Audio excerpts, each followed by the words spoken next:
Nous sommes en compagnie du légendaire Bob Vokey qui a été intronisé récemment au temple de la renommée du golf du Québec. Tout un honneur pour lui. Great honor for you, Bob, to be inducted in the Quebec Hall of Fame. How do you feel about it? I guess probably the easiest way to say I'm humbled. I never thought this would ever happen to me, could ever possibly happen, going back to my days, back to my roots in Verdun and to moving to the United States and getting into golf full time, and I never thought that I would be standing here right now answering that question.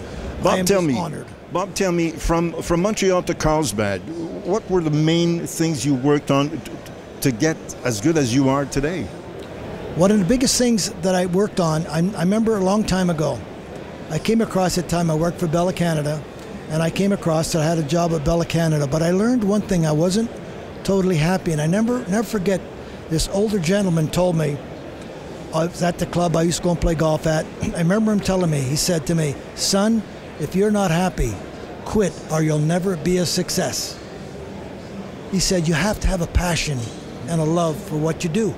And I said, I love golf. I learned from my dad, tool and die maker, what angles were, what machines were, how to operate machines, and how to use my hands. And I said, doggone, I'm going to go into golf. And at that particular time, up in Anaheim, California, this golf course fellow asked me to come, would you like to come and work? So I went to work at a golf course. And I started, and trust me, I did starve for quite a few years until I was very fortunate to keep learning and loving what I did. And to get finally the Titleist. Yes, and it took me from my golf shop, which I have my little golf shop in Vista, California, and then I remember Gary Adams come in my golf shop in Vista. He started TaylorMade, the father of the metalwood, come in to me with these driving range clubs, I called them, but they were metalwood clubs. And I said, Gary, those are metalwood clubs. They're driving range clubs. They're never going to replace drivers, a persimmon driver. Little was I wrong.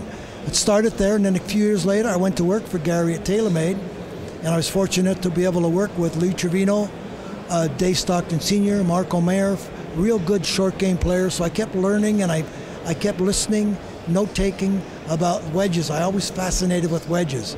Then after that, in 1990, I went to work at Founders Club. Gary started another company called Founders Club. So I went to Founders Club, and then from Founders Club, I had opportunity, head of R&D at Titleist in 1996, asked me would I like to come over to work at Titleist. He was working on a driver called the 975D driver, and I love working on drivers at that particular time. So I went over there and I assisted him on the driver, and then I said, okay, Terry, what would you like me to do now? And he said, well, Mr. Uline wants to get into wedges. And I said, wedges, all right, I love it. This is my love, my passion. So I brought in all my old wedges and all my notes that I did, and then I made rapid prototypes. I sat down with a machinist, I made some prototypes, I took them out on tour, and I guess the first one I had in play was 1997. It would have been at the St. Jude's Open in Memphis, Tennessee. Andy Bean saw it. Said, Bob, can I play with this particular? So he put it in play. So that's like a trivia question. The first wedge that I ever had was at the St. Jude's in 1997. And then it gradually just accelerated from there. And went on and on. And on and on. And here I am. And it's still going on. And I'm still loving what I'm doing. Une légende véritablement qui sera donc officiellement intronisée au temple de la renommée du golf du Québec, Bob Vokey.